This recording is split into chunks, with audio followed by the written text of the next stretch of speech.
seperti kaki seribu, betul Om? Iya. Tidak apa-apa ini dipegang. Tidak apa-apa. Ada ikan sawah. Wah, ini besar sekali. Ini mirip seperti pepes, tapi kalau di sini tuh namanya ikan bungkus dan dibungkusnya dengan daun sasin. Cantik sekali. Laserbird of Paradise atau cendrawasih kuning.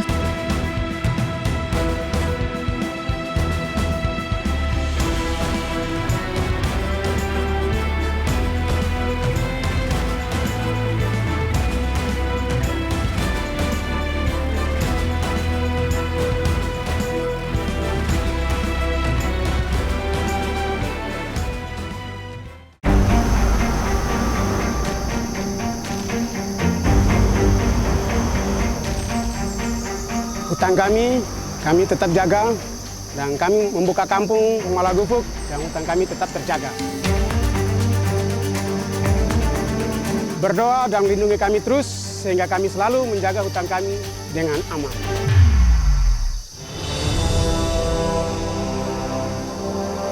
Terhampar seluas ribuan hektar, hutan ulayat ini nyaris utuh dan tidak tersentuh. Pohon-pohonnya menjulang tinggi seperti tonggak raksasa. Di tengah hutan di atas tanah membentang jembatan kayu berkelok-kelok. Satu-satunya jalan sekaligus pembimbing arah menuju sebuah perkampungan kecil. Malagufuk artinya gunung yang berharga.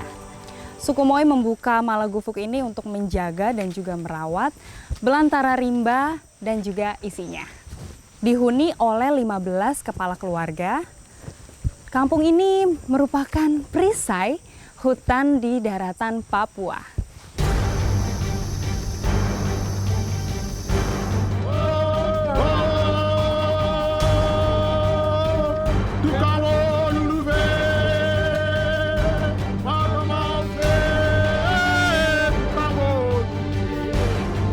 Sampai di ujung jembatan, saya disambut hangat oleh warga kampung. Noken yang dikalungkan menandakan saya benar-benar diterima di Malagufuk.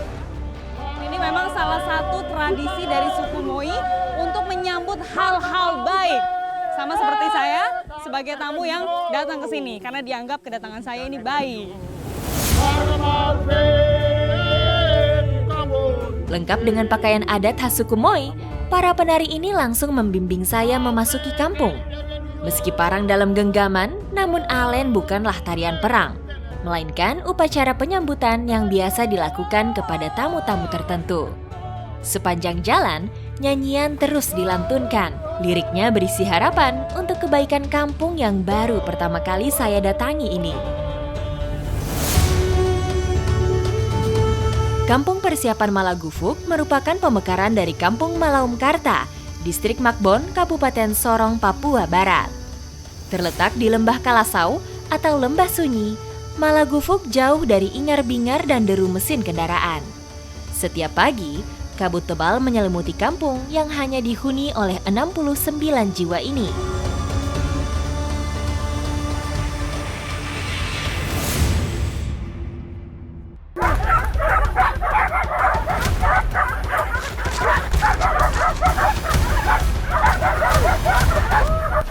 Saat fajar menyingsing, langkah saya bersama para pemburu dan puluhan ekor anjing menyeruak di antara lebatnya hutan. Inilah salah satu kegiatan kaum pria Malagufuk, berburu babi. Satu-satunya hewan berkaki 4 yang boleh diburu. Waduh! Ke arah mana Om? Ada salah satu kegiatan di Malagufuk yaitu berburu, tapi di sini tidak semua jenis hewan bisa diburu, hanya ada satu jenis saja yaitu babi. Ikuti jejak saya, jejak petualang. Pengalaman para pemburu ini mengajarkan saya teknik berburu yang baik. Di antaranya, harus pandai mengatur ritme langkah serta jeli mengenal jejak hewan buruan. Mana? Oh ini kah? Wah, habis dia cari makan dia berkubang di sini. Iya. Ini baru keluar tadi pagi nih. Baru keluar tadi pagi. Coba nanti sebentar baru kita cari ke di depan lagi, pasti bisa dapat kah? Berarti kita sudah dekat dengan target perburuan kita ya. Babi hutan tidak memiliki tempat tinggal yang pasti. sehingga butuh kejelian ketika memburunya. Kebiasaan berkubang dalam lumpur adalah salah satu kelemahannya. Kubangan yang keruh menandakan kawanannya belum begitu jauh masuk ke dalam hutan. Matahari terus berangsur naik. Karena sekarang sudah agak siang, jadi babinya sudah berlari menjauh dari kubangan yang tadi. Om! Hampir saja ketinggalan. Tiba-tiba dari kejauhan terdengar gonggongan anjing.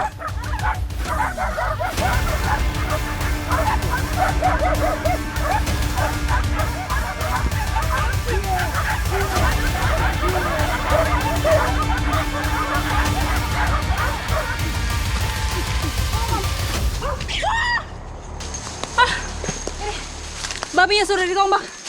Sudah langsung lemas, tapi ini anjing-anjingnya juga lagi mulai gitu.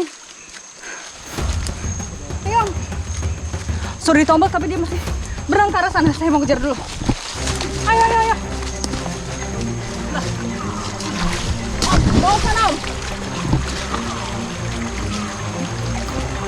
Padahal tadi dia sudah setengah-setengah mati, tapi tetap aja dia tetap berenang menyelamatkan diri.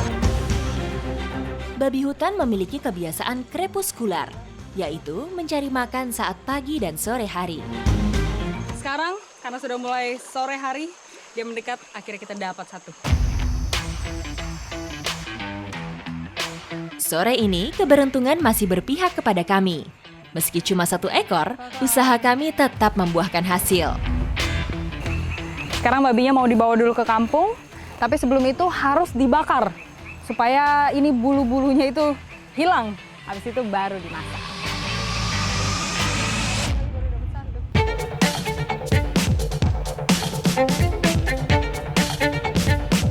Keesokan harinya, hasil tangkapan dimasak bersama-sama. Laki-laki, perempuan, anak-anak, semua berkumpul di sebuah pelataran rumah. Setelah kemarin seharian berburu babi, dan hari ini waktunya saya bersama warga Malagufuk mau pawi faguk. Artinya adalah makan bersama.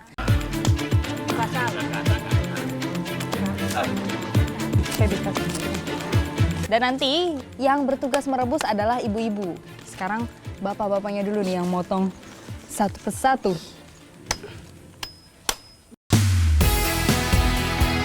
Salah satu tradisi suku Moy adalah masak dan makan bersama. Berburu hingga meramu dilakukan dengan cara gotong royong. Pada waktu-waktu tertentu memang warga di Malagufuk ini sering mengadakan makan-makan bersama. Mulai dari bapak-bapak, ibu-ibu, bahkan anak-anak juga berkumpul. Ramai-ramai. Sudah bisa dipisah? Sudah dipisah? Berkumpul sambil mengolah makanan bagi suku Moy bukan hanya urusan perut saja. Justru saat seperti inilah, berbagai permasalahan dan rencana kampung akan dibahas dengan cara yang lebih santai. Oke, ditunggu 15 menit lagi. Habis itu nanti makannya bisa dicampur dengan sagu. Apa kalau di sini bahasanya? Kawes. Pakai kawes. Kawes adalah perpaduan kuah sup dengan sagu kering. Dia mau. Wah, dia mau.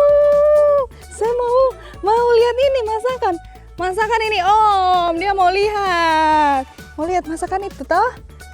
Itu masak nanti buat dimakan. Dia pegang kau terus nanti kau tinggi kayak dia. Iyalah. Berbicara dan bercengkrama. Dari situlah saya banyak menangkap kesan luar biasa dari warga di sini. Kita beda, tapi darah kita kan sama. Wah, luar biasa memang. Satu darah. Kan sama. Beda rambut. Darah tetap satu. Darah tetap satu. Merah toh. putih. Merah Kan putih.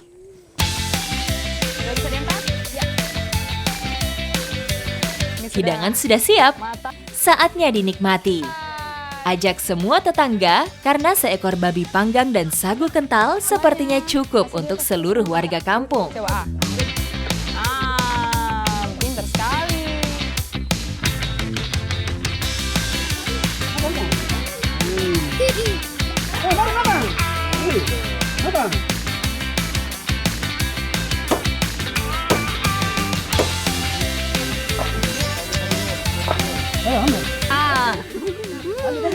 Tradisi seperti inilah yang masih dijaga dalam kehidupan masyarakat adat.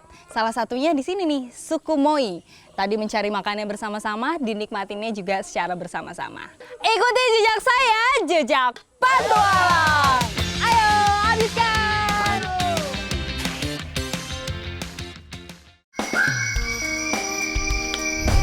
Kabut pagi masih menyelimuti kampung ketika saya melangkah di bawah atap pohon yang menjulang. Bersama Absalom, warga lokal, saya akan menjelajahi hutan yang selama ini dia jaga bersama puluhan warga lainnya.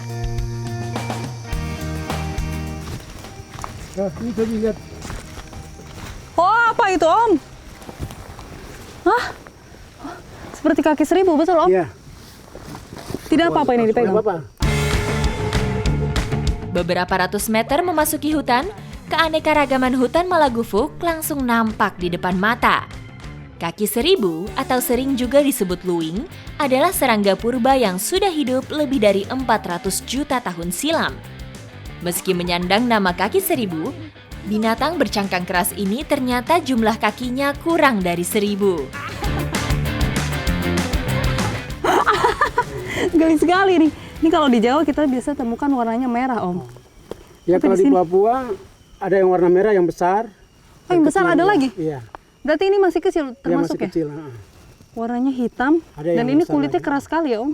Iya. Kalau di sini biasa disebut ular cincin. Ular cincin. Ya. Dia itu biasanya muncul pada malam hari ya, Om. Terus kalau siang-siang gini, seringnya dia ngumpat-ngumpat di bawah kayu-kayu supaya tidak kena panas. Dia sukanya cari tempat yang dingin. Ah, lucu sekali. Hewan herbivora ini biasa memakan sari tumbuhan mati. Karenanya banyak ditemukan di bawah tumpukan daun kering atau pohon yang membusuk. Nah ini nih, cara dia melindungi dirinya itu dengan melingkarkan badannya seperti ini. Makanya dibilang ular cincin ya, Om. Benar. Lucu nih, sepertinya dia sudah tidur. Dia merasa nyaman. Dia merasa nyaman. Kasih dia pulang dulu. Dia merayap ke sini. Nah, sudah mulai merayap. Luar biasa memang hutan Papua ini kaya sekali. Kita lanjut jalan, Om? Siap? Oke. Ayo kita lanjut jalan. Siap. Dadah. Dadah.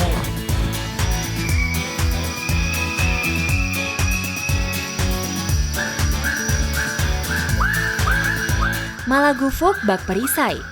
Warganya tidak menolerir sejengkal pun perambahan hutan. Belantarannya menjadi rumah yang ideal bagi berbagai jenis burung. Bahkan tidak jarang masuk kampung untuk bertegur sapa dengan manusia.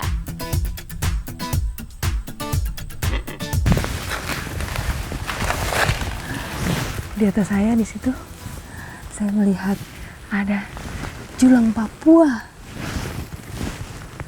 lagi bersantai. Dia anteng sekali di situ.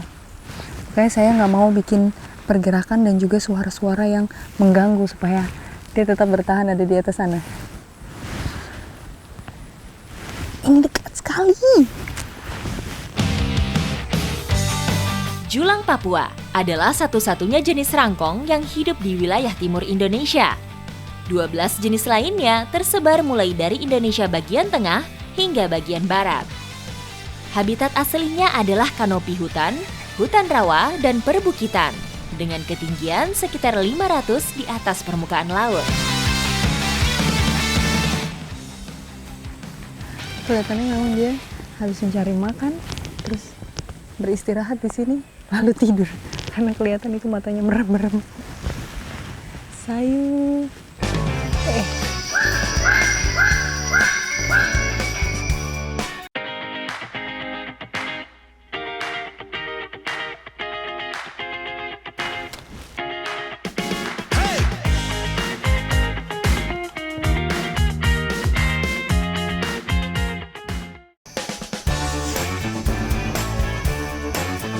Jika hutan tidak boleh dirambah, aturan adat suku Moi juga mengatur tata cara memanfaatkan hasil sungai. Melianus, Kevin, dan Daniel adalah generasi pertama yang menjalankan warisan kearifan lokal di Malagufuk. Menempel di sini. Gimana kakak? Oh ini. Lah, digituin. Jatuh. Jadi, selain berkebun dan juga berburu, sebagian warga di Malagufuk ini senang mencari ikan. Nah, yang unik, umpannya seperti ini nih. Cicak hutan. Kalau di sini sebutannya apa kakak? Kaitut. Sekarang saya mau cari lagi nih umpannya lebih banyak supaya nanti ikannya juga lebih banyak yang didapat. Ikuti jejak saya, jejak petualang. Toki-toki. Begitulah orang Moi menyebut cara pencarian umpan ini. Wah. Kakak Kelvin, mana? Waduh. Dapat satu lagi. Kakak Meli, simpan di daun. Ya, banyak ya? Ya sudah. Sudah cukup sepertinya ini. Lanjut saja kita mancing, oke? Ya, ayo. Kita mau lanjut mancing. Ayo kakak. Setelah umpan berhasil terkumpul, Sungai Kalasau menjadi tujuan kami. Dinamai Sungai Kalasau karena sungai ini terletak di antara perbukitan Kalasau yang mengelilingi perkampungan Malagufuk. Kala artinya sungai, sedangkan sau berarti sepi. Itulah yang saya rasakan ketika berada di tepian sungai ini. Sepi, yang terdengar hanya gemericik air dan suara binatang yang saling bersahutan. Sudah aman kakak. Mana. Sekarang waktunya kita mancing. Oke. Sebelah mana kak ini enaknya? Taruhnya di sebelah sini saja. Sebelah sini? Iya. Oh, karena lebih dalam ya? Iya.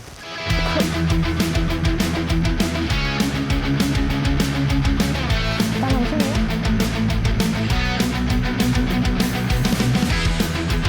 Lama ini nunggunya ya? Iya. Ya, daripada tunggu lama, kita jalan ke cari daun gatal. Ya. Oh, daun gatal, aku tahu itu. Untuk pegal-pegal toh? Iya. Wah, sudah lama sekali saya tidak pakai itu. Ada di mana kakak? Di sebelah situ. Di sebelah sana? Iya. Ayo kakak. Oke. Hop.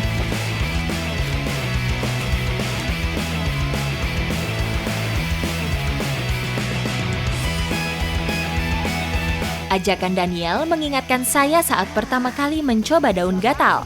Tapi tidak salah jika saya kembali mencobanya. Nah, ini.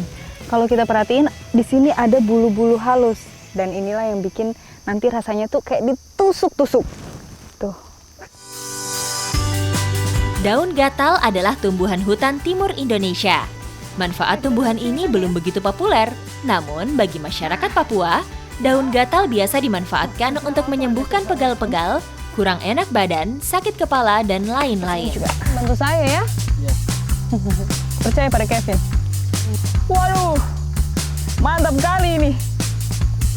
Ini memang sudah mulai mengeluarkan reaksi bentol-bentol. Tuh. Sudah mulai merah-merah bentol, tapi nanti dia bisa hilang dalam beberapa menit saja. Seperti koyo. Efek bentol-bentol yang ditimbulkan merupakan proses pelebaran pori-pori dan secara otomatis dapat merangsang peredaran darah.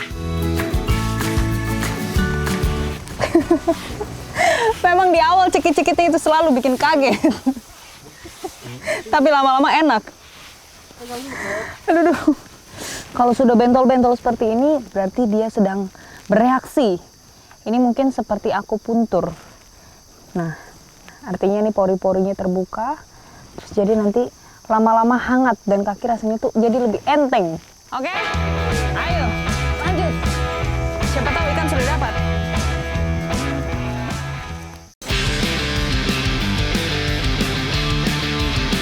Sungai Kalasau hanya boleh diambil ikannya dengan cara dipancing dan dipanah. Di luar cara itu tidak diperbolehkan secara adat. Nila adalah salah satu penghuni sungai ini. Berasal dari Afrika, Nila terkenal mudah beradaptasi, sehingga mudah ditemukan di berbagai perairan tawar Indonesia. Wah, dapat. Dapat satu. Ayo kakak. Kakak ambil kakak. Aduh. Ikan apa ini dia? Dapat satu ikan. Ternyata benar ya. Kalau kita tinggal bisa dapat satu. Ini ikan nila ya? Iya, ikan nila. Wah, dapat satu ikan nila.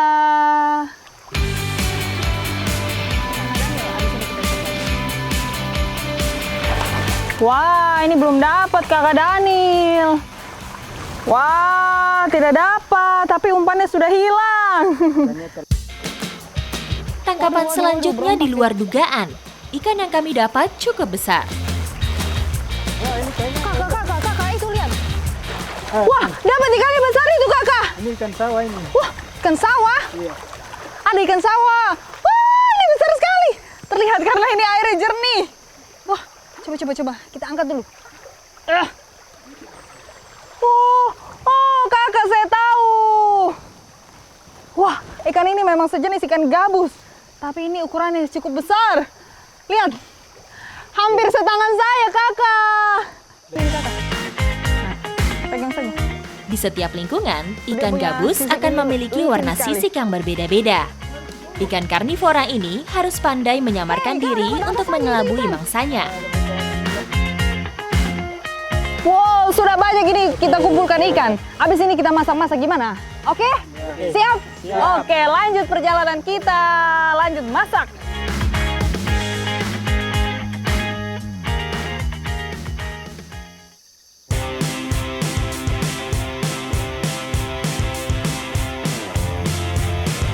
Cara praktis mengolah masakan saat di dalam hutan yaitu dengan cara dibakar. Nah, Meskipun di beberapa tempat, cara dan bahannya disesuaikan dengan alam di sekitarnya.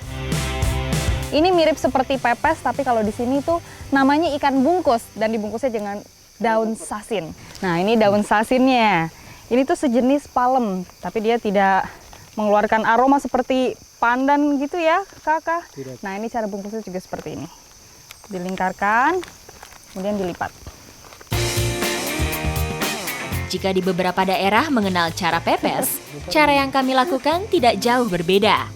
Hanya saja pepesan kami tidak ditimbun di dalam bara, melainkan disimpan di atas perapian. Kenapa kami pakai daun ini? Karena lebih mudah ditemukan kalau di hutan dan juga dia lebih tahan panas. Jadi tidak cepat gosong. Asap yang keluar dari panggangan cukup menggugah rasa.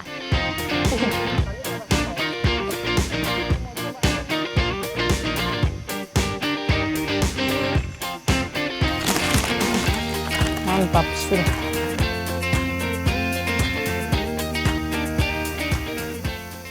Enak ya? Enak, Kakak. Saya cukup sering menikmati ikan bakar, namun suasana selalu menawarkan rasa yang berbeda-beda. Ikan-ikan yang kami makan ini memang khas Sungai Kalasau. Secara bentuk memang dia mirip seperti ikan-ikan yang ada di pulau lain. Tapi memang di sini dari segi warna itu lebih beragam. Ikuti jejak saya, jejak petualang.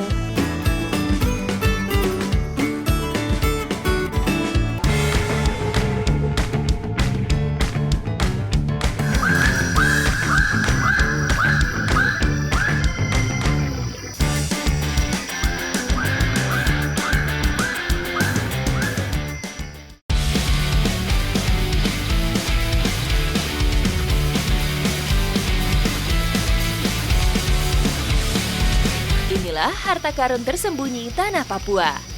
Cantik, lincah, dan bersuara merdu. Namanya terdiri dari dua suku kata. Cendra artinya dewa atau dewi, sementara Wasi berarti utusan. Burung utusan para dewa. Nama yang tepat sesuai penampilannya.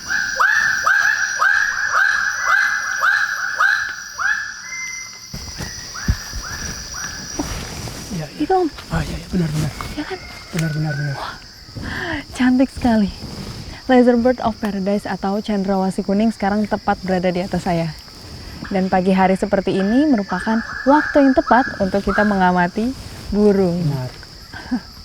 Pantas saja ya, Malagufuk itu disebut salah satu surganya burung. Karena memang dari tadi suaranya aja tuh kedengeran Iya. macam-macam ya Om, Iya. bervariasi. Luar biasa.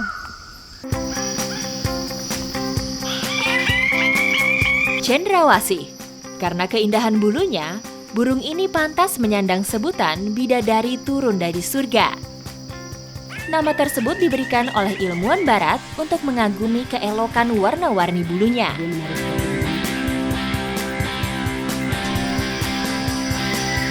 Sebelum pergi mencari makan, burung dengan panjang rata-rata sekitar 43 cm ini memiliki kebiasaan bertengger di atas pohon sambil menari.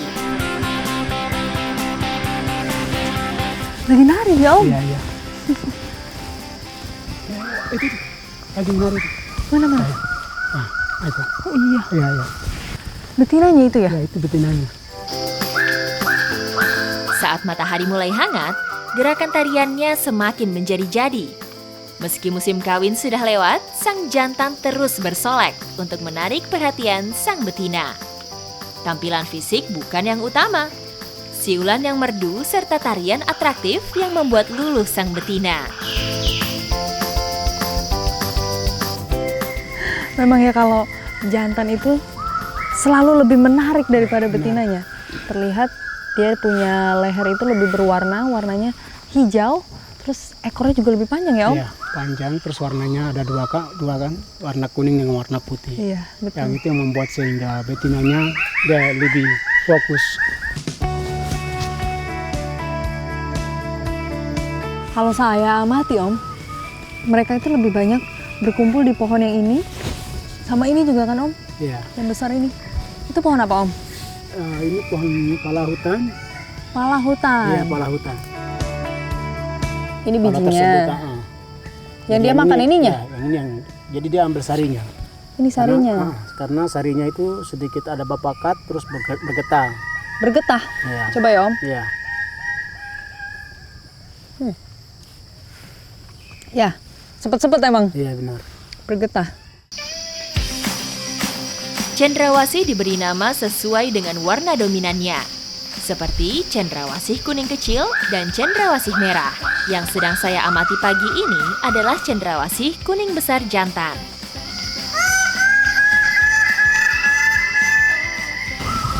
Ada kurang lebih 60 spesies burung cendrawasih yang hidup di Papua. Tapi kalau di sini itu rata-rata Lizard Bird of Paradise yang saya lihat. Berbeda lagi kalau di dataran tinggi, seperti di pegunungan Arfak itu ada jenis-jenis lainnya. Ada seperti Magnificent Parotia, terus ada juga burung-burung bidadari katanya ya. Burung cendrawasih yang jenis bidadari. Luar biasa cantik.